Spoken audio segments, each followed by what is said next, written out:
episode. We're in Amberley trimming out the house we've been renovating, and I've got a question. Is it better to reuse the old trim or to get new trim? Let's find out, eh? Oh.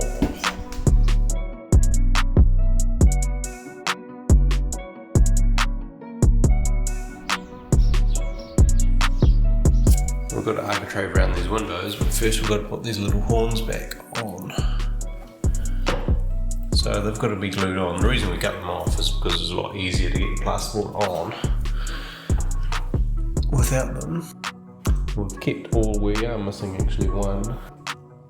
Now unfortunately for this one, the jib's sticking out a little bit.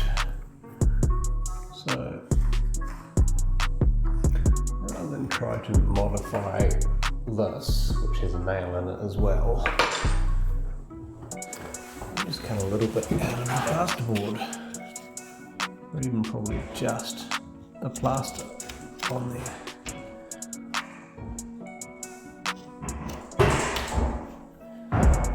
Doesn't need to be much. So don't want to take out too much of this, just enough.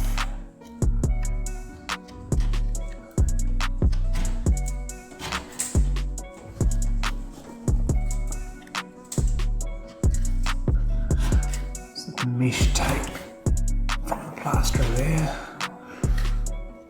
Sorry mate, but that's going to have to get cut out. I actually had some footage of me and him having a good yarn last week, but the audio was rubbish, so I couldn't use it. So if you're watching this, sorry man. Don't get to be famous this week. Now, because we are gluing in grain, it's a good idea to put a bit of glue on there and just give it a minute or two to soak in, and that way it blocks more glue from soaking in, because what happens with end grain is when you glue it, you don't put enough glue on there, or if you don't do this, the glue just soaks into the timber and you don't end up with as strong a bond. Just give it a few minutes. Of course you can put more on, but then when you squeeze it together initially, it's just going to squeeze out of the joint.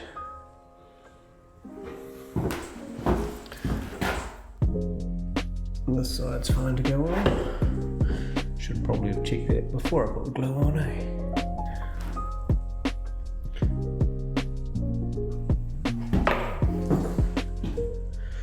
Be ready to put this on now. You can feel it's quite tacky, which means a lot of the moisture, I don't know, is it water? It's already soaked in. So what I can do then is put a bit more glue on there.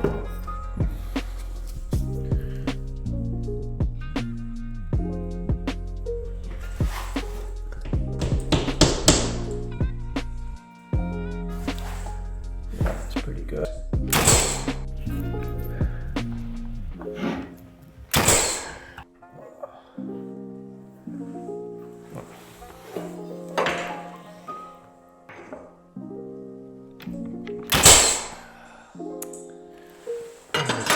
It has a tendency to split.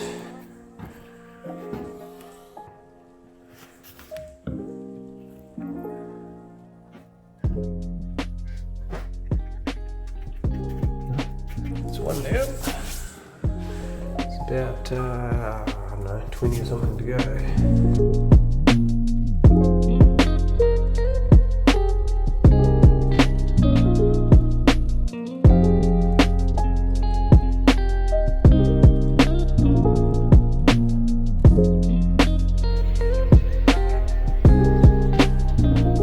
You're missing one of the horns. We don't know what happened to it. Might have been the plasterer or whatever.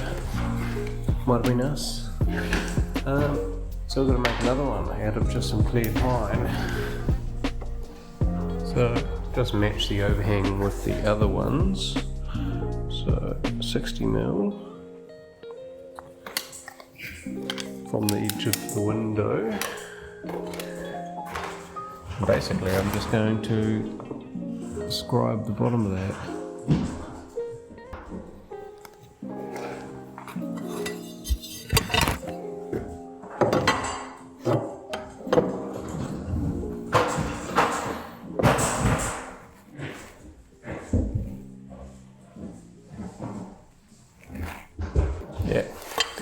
Sure I can make something with that.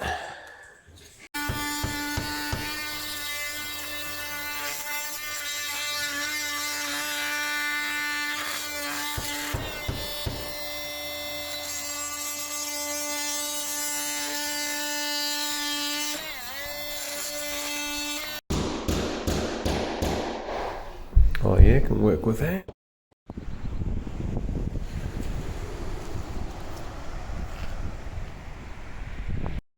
So the client wants us to reuse the old arcs, which isn't ideal. It means we've got to sort through and figure out which one goes where. Hopefully they're labelled. And of course the painters are then going to have to scrape them back and clean them up.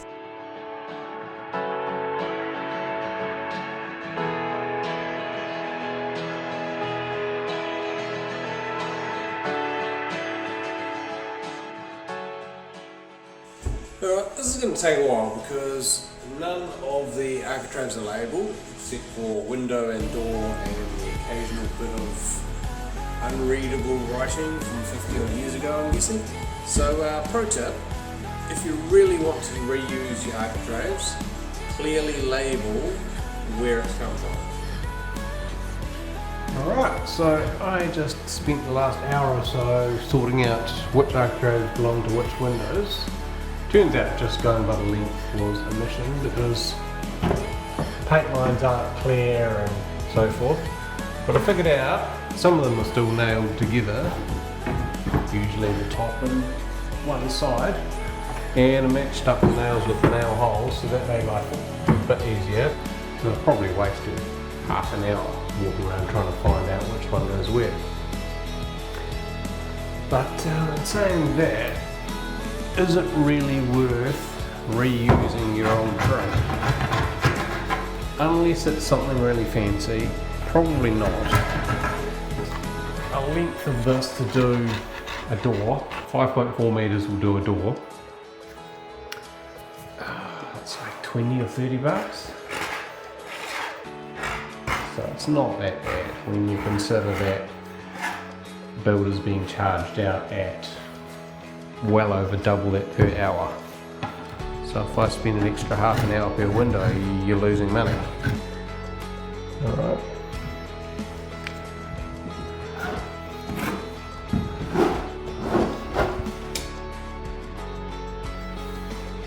When you're putting threads into trim, because they're a chisel tip, you want your chisel to go through the grain.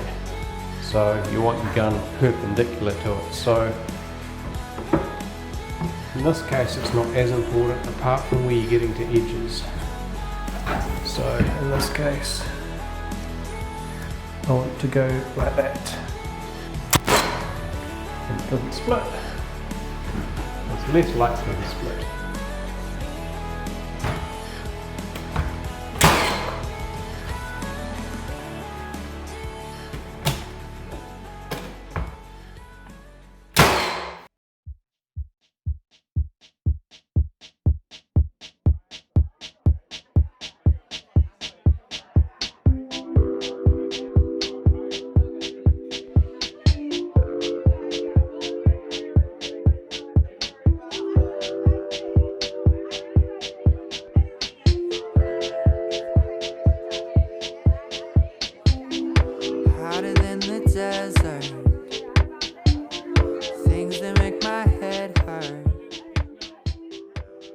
James has added all this trim underneath all the windows and bogged up and sanded this horn I made, and it's worked out alright.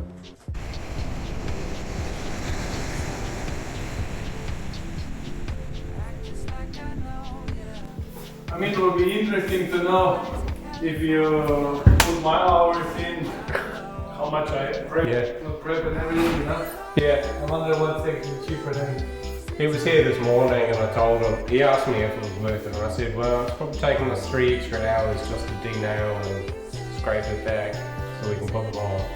But then we don't need to cut them, but then the joins aren't very good either, so you've got to fill them, right?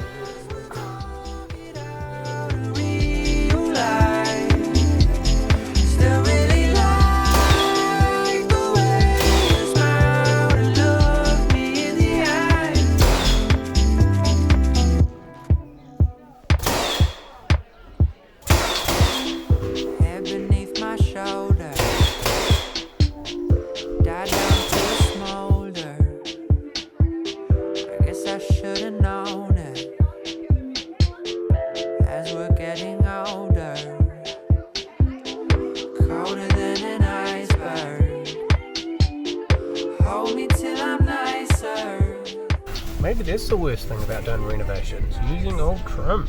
James is just finishing the door arcs inside. Goes, mate.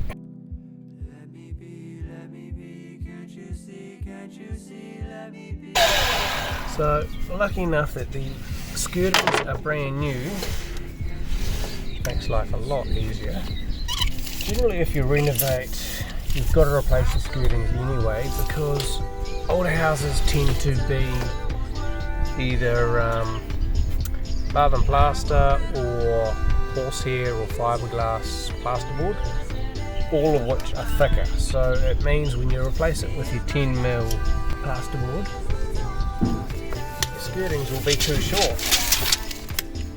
There's no way around that really, unless you're willing to bog and make things look really ugly, and again, you're wasting more time. So you're best off just replacing your skirtings.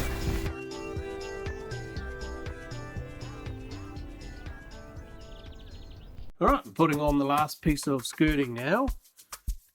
It hasn't taken that long to do. I've talked to the painter and he's put in a lot of work, stripping back, sanding, filling the architraves we did yesterday. And his thoughts are, if you want it to look really nice, either be prepared to spend a lot of money or a lot of time doing it yourself, because you're not going to get old trim looking really good without spending one of those two, possibly both. However, in saying that, if you've got some really fancy trim that is really expensive or impossible to replace, by all means use what you've got. But if you want something done quick and cheap, just replace your trim. Alright, we'll get this one on, eh?